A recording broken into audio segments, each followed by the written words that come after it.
안녕하세요. 오토레그 만들고 있는 김동규입니다. 오늘은 한국어 임베딩 벤치마크를 오토레그로 하는 레포지토리를 만들어 보았는데, 이 레포지토리를 가지고 오토레그를 활용을 하는 방법에 대해서 꽤 많이 알아보도록 하겠습니다. 첫 번째로는 어떻게 야한 파일을 쓰는지, 두 번째로는 QA 데이터랑 코퍼스 데이터의 포맷을 어떻게 맞추는지, 세 번째로는 여러분들이 커스텀된 임베딩 모델이나 커스텀된 LLM 모델을 추가할 수 있는 방법에 대해서 알아보도록 하겠습니다. 그래서 오늘 실습을 따라 해보시려면 이 마커 조직의 오토레그 이젠플 코리안 인비딩 벤치마크라고 제가 레포지토리를 만들어 두었습니다. 유튜브 링크에 달아 놓을게요. 그래서 이 레포지토리에 가셔서 이제 클론을 하시고, 여기서 클론을 하셔서 여러분들 IDE 파이참이나 VS 코드에 다운로드를 받으셔서 따라 해보시면 될 것 같습니다. 그래서 여러분들이 이거 다운 받으시면 제일 먼저 할 거는 당연히 인스탈을 해야겠죠. 그래서 requirements.txt에 있는 디펜던시를 모두 인스탈 해주시고, 그 다음에 꼭 이제 .env 파일을 작성을 해주셔야 돼요. 얘는 보시면 여기 .env 파일이 제가 작성을 해놨죠. 이거는 좀 API 키가 담겨 있으니까 보여드리지 않고, 이 .env .template 파일이 있습니다. 여기서 이 .template이라는 걸 지우면 .env 파일이 되겠죠. 그래서 이름을 바꿔주시고, 그 다음에 이 오픈 API 키, 그리고 업스테이지 API 키, 업스테이지 홈페이지, API 홈페이지 가시면은 모두 발급받을 수 있고, 제가 알기로 공짜 $30 크레딧도 주어지는 걸로 알고 있어요. 그래서 업스테이지 API 키를 발급받아 주시고, 그리고 코히어 홈페이지 가셔서 API 키 발급받은 후 여기에 적어 주시면 됩니다. 그래서 이렇게 세 가지 API 키를 준비해 주시면 어렵지 않게 이 인베딩 배치마크를 돌릴 수 있고요. 그리고 이게 인베딩 모델을 되게 여러 개 쓰는 배치마크입니다. 그래서 모든 인베딩 모델을 돌리시려면은 쿠다가 장착된 그런 GPU 서버가 있는 게 좋고, 그리고 한 20기가 정도 이 모델을 저장할 만한 좀 충분한 여유 공간을 확보를 하시는 게 일단 우선되어야 될 것 같습니다. 그래서 본격적으로 이제 세팅을 끝내신 다음에 한 번씩 봐볼게요. 먼저 야물 파일부터 한번 봐볼게요. 이 인베딩 언더바 벤치마크 야물 파일을 열어보시면 되는데요. 여러분들이 이제 오토렉을 쓰실 때 반드시 이제 야물 파일을 본인의 실험대로 작성을 해서 활용을 하실 수 있는데, 이 경우는 이제 레그를 최적화하는 것보다도 이제 한번 인베딩 모델 벤치마크를 해보고 싶다, 이런 용도로 오토레그를 활용을 하는 예시라고 보시면 될 것 같습니다. 그래서 보시면 노드 라인과 노드도 딱 하나만 있죠. 리트리발만 있고, 보통은 이제 이 다음에 뭐 리랭커라든지 제너레이터라든지 품스 메이커 이런 노드들이 계속 쭉쭉 와서 전체 레그를 최적화를 하게 될 텐데, 여기서는 리트리발만, 왜냐면 우리는 인베딩 모델만 보고 싶으니까 그렇습니다. 그래서 모듈도 벡터DB만 있는 거 볼 수 있죠. 대신에 인베딩 모델 벤치마크이기 때문에 인베딩 모델이 굉장히 여러 가지 인베딩 모델을 준비를 하는 거 볼 수 있습니다. 오픈 AI만 해도 세 가지의 업스테이지, 코히어, 그리고 다른 5가지 인베딩 모델들이 이 야물 파일에 준비가 되어 있고요. 그리고 이 스트래터지에서 여러분들 매트릭을 정할 수 있잖아요. 그래서 지원되는 오토레그에서 지원되는 6가지 매트릭을 모두 야물 파일에 적어두었고, 탑K 같은 경우에도 여러 가지로 바꿔보면서 인베딩 모델 벤치마크를 수행을 하고 싶었습니다. 그래서 이렇게 5개의 탑K를 설정을 하는 걸 볼 수 있고요. 탑K가 뭔지 궁금하신 분들을 위해서 말씀드리자면, 이 리트리발을 할 때 패세지를 몇 개 리트리브를 할지 정하는 거라고 보시면 됩니다. 그래서 탑K가 3개면 가장 렐러번스 스코어가 높은, 점수가 높은 3가지 패세지를 리트리브 하는 거고, 50개면 50가지를 리트리브를 하는 거겠죠. 그래서 이렇게 인베딩 벤치마크 야물 파일을 작성을 해보았고요. 간단히 정리를 하자면 이 6가지 매트릭을 가지고 벤치마크를 할 거고, 총 5개의 각각 다른 탑K와 10개의 인베딩 모델에 대해서 얼마나 성능이 나오는지 벤치마크를 수행하려고 합니다. 그럼 오늘 이 레포지토리에서 사용하는 이제 벤치마크에 대한 데이터셋을 소개를 해드리면서 좀 데이터셋 포맷에 대해서도 설명을 다시 드리도록 할게요. 그래서 오늘 사용할 벤치마크 데이터셋은 올거나이즈에서 만든 레그 벤치마크 데이터셋을 변형을 오토레그 스타일로 이렇게 변형을 한 거고요. 보시면 이제 코퍼스부터 봐볼게요.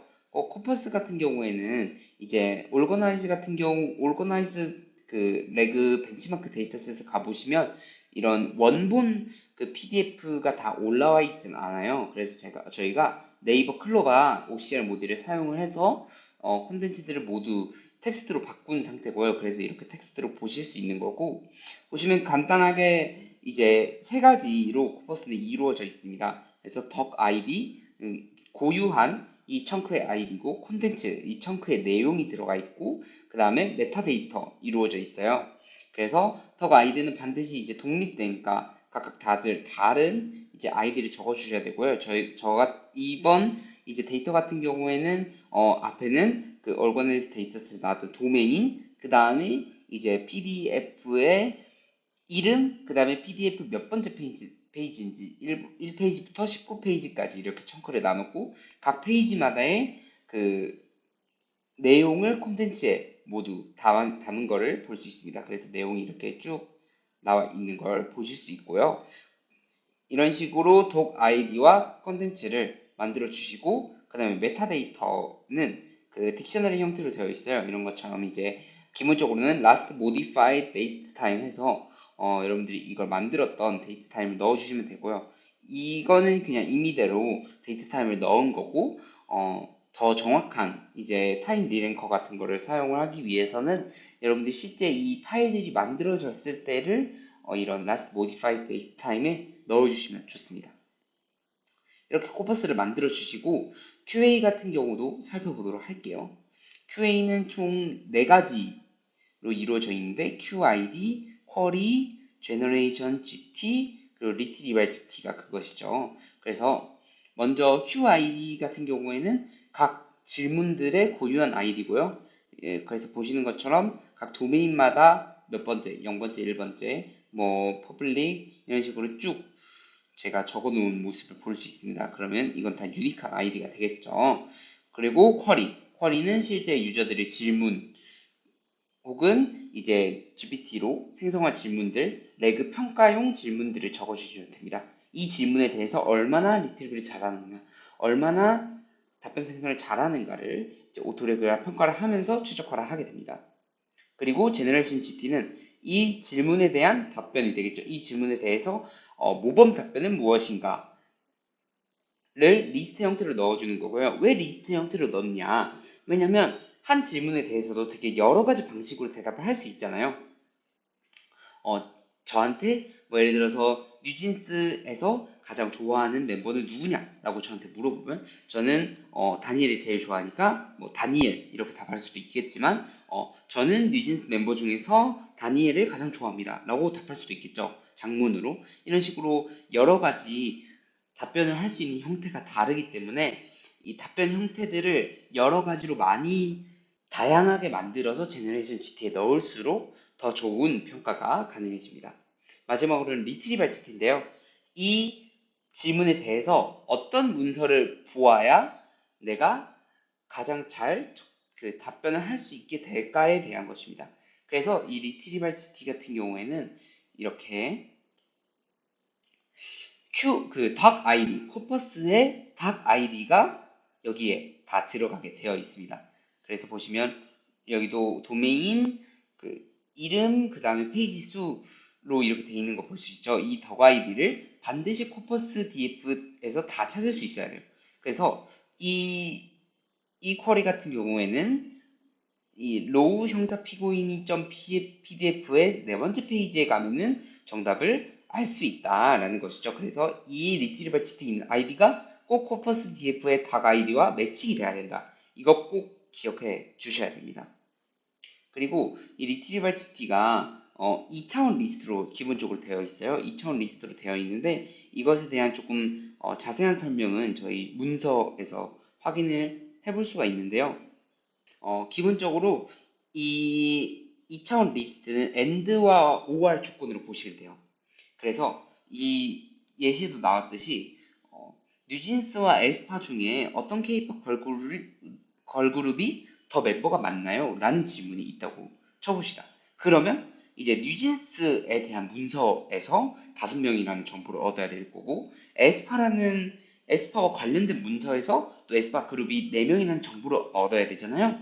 그러면 이제 두 가지 문서가 필요한 거죠. 그래서 뉴진스 관련된 문서, 에스파 관련된 문서.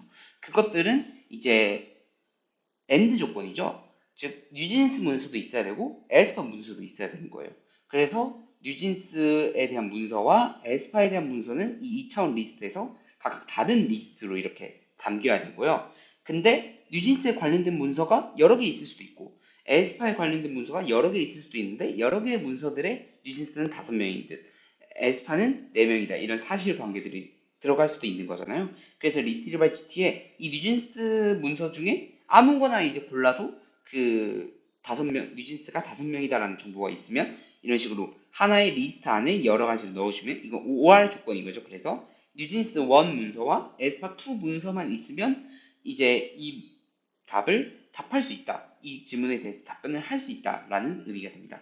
그래서 이제 2차원 리스트로 만들어 준 거고요. 여러분들이 이렇게 하나만 딱 하나의 문서만 이제 이 정답이 있다 하면은 그냥 이런 식으로 2차원 리스트에 하나만 넣어서 만들어 주시면 되겠습니다. 이렇게 QA 데이터셋을 좀 생성을 해주시면 되고 이제 오토레그의 저번 튜토리얼에서 데이터 생성하는 것도 보여드렸는데 그때 이제 그런 코드를 이용하시면 이런 2차원 리스트는 자동으로 생성이 됩니다. 네. 그래서 만약에 제가 이번에 올거나이즈 데이터셋에서 변형한 것처럼 기존 데이터셋을 변형을 하고 싶다 했을 때 이렇게 데이터 포맷을 맞추는 이 설명이 도움이 되었으면 좋겠고요. 네. 마지막으로 이렇게 많은 인베딩 모델이 있잖아요. 근데 오토레그에 기본적으로 탑재된 인베딩 모델은 그렇게 많지 않아요. 어떻게 확인을 하시냐면 configure LLM embedding models 이 오토레그 문서에 가시면 이렇게 나와 있습니다. 서포팅 인베딩 모델스에서 6가지 정도밖에 없는 걸 알 수 있는데 이 양 파일에서는 훨씬 많은 업스테이지 코히어 이런 것들이 되어 있잖아요. 이런 것들은 이제 추가를 직접 해주셔야 됩니다. 그래서 메인.점 파일에 가보시면 제가 이제 오토레그를 임포트를 했고 이 오토레그에 좀 인베딩 모델스라고 있습니다. 이게 딕셔너리 형태예요. 그래서 이 딕셔너리 형태에 여러분들이 어떤 이름으로 이 인베딩 모델을 YAML 파일에서 활용하고 싶은지 골라서 적어주시면 돼요. 저 같은 경우에는 업스테이지를 예를 들어보면 업스테이지 언더바 인베드라는 이름으로 활용을 하고 싶어서 YAML 파일에도 업스테이지 언더바 인베드라고 적었고 여기도 업스테이지 언더바 인베드라고 적은 거를 보실 수 있죠. 그 다음에 이제 업스테이지 인베딩 이 라마 인덱스에서 인베딩 클래스를 찾아서 여기에 넣어 주셔야 되고요. 이 업스테이트 인베딩이 라마 인덱스에 이미 있기 때문에 임포트를 해서 넣어준 걸 볼 수 있습니다. 근데 이제 해주실 때 autoreg.lazyinit 이거를 사용을 해주시는 거를 꼭 추천드립니다. 이 autoreg.lazyinit 안에 이 클래스를 넣고요. 이 클래스에 뭐 API 키라던가 모델 네임을 정의를 하고 싶을 때는 이 autoreg.lazyinit 안에 이 인스턴스를 바로 만드는 게 아니라 인스턴스를 나중에 만드는 거기 때문에 클래스 이름 넣어주시고 그 다음에 파라미터 이름과 파라미터의 밸류들 이런 식으로 넣어주시면 됩니다. 그래서 보시면 load.env로 그 환경 분수를 불러왔고 그 다음에 autoreg.embedding models 딕셔너리에 다 인베딩 모델들을 정의를 해줬고요. 그 다음에 마지막으로는 이밸류에이터를 만들어서 실행을 하는 걸 보실 수 있습니다. 이 두 줄은 사실상 CLI에서 실행하는 오토레그를 실행하는 것과 아주 동일한 작업을 수행을 하는 거고요. 그래서 QA 데이터, 코퍼스 데이터, 프로젝트 디렉토리, 그 다음에 그 YAM 파일의 경로까지 이렇게 4가지를 넣어서 실행을 해주시면 오토레그가 실행이 되게 됩니다. 그래서 여기까지 이 3가지 과정만 거치시면 여러분들도 빠르게 인베딩 모델 벤치마크를 만들어 볼 수 있는 거고요.